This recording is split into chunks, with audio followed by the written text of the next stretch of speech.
Bonjour à tous et bienvenue. Nous nous trouvons aujourd'hui dans ces jardins centenaires ici à Marrakech. Marrakech qui a accueilli en l'espace d'une semaine seulement 3 événements majeurs.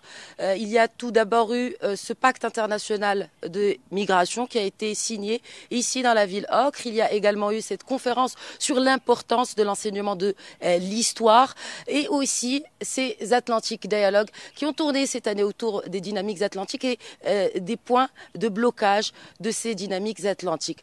Aujourd'hui, nous allons faire une analyse, une lecture de ces 3 événements en compagnie du conseiller de Sa Majesté le Roi Mohamed VI, André Azoulay. Bonjour. Bonjour. Alors, on va procéder par ordre déchronologique, si vous le permettez. Les Atlantic Dialogues. Cette année, il y a eu donc ces thématiques choisies, les points d'étranglement, ou en tout cas choke points, comme on le dit en anglais.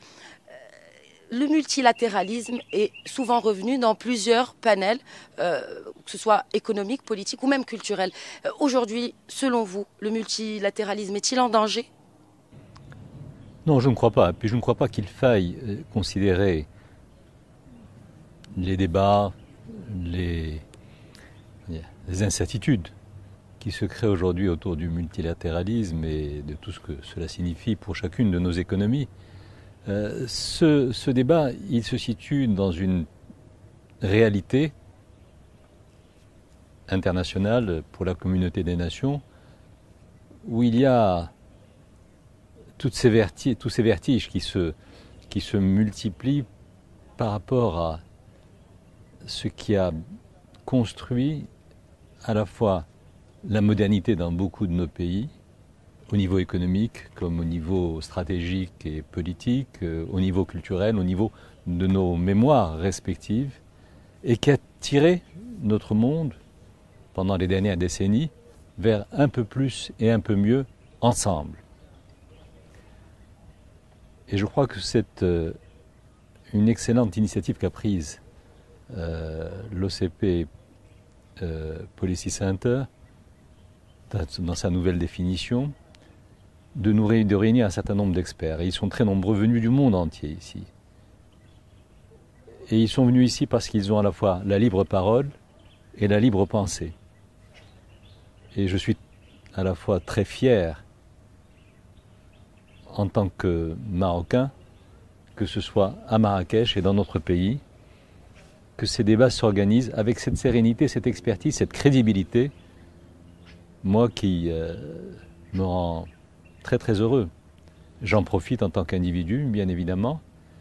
J'en profite pour rencontrer les autres, pour les écouter, et en même temps, pour qu'eux aussi me découvrent dans ma réalité marocaine et m'écoutent. Et je rappelle d'ailleurs que c'est à Marrakech et dans cet espace où nous sommes qu'est née l'Organisation mondiale du commerce, WTO, en 1994. Donc l'ADN marrakchi est très riche, justement de tous ces acquis, de toutes ces rencontres. Et il faut que nous prenions la juste mesure aujourd'hui de cette boussole marocaine qui est plus active, plus dynamique, plus crédible que jamais.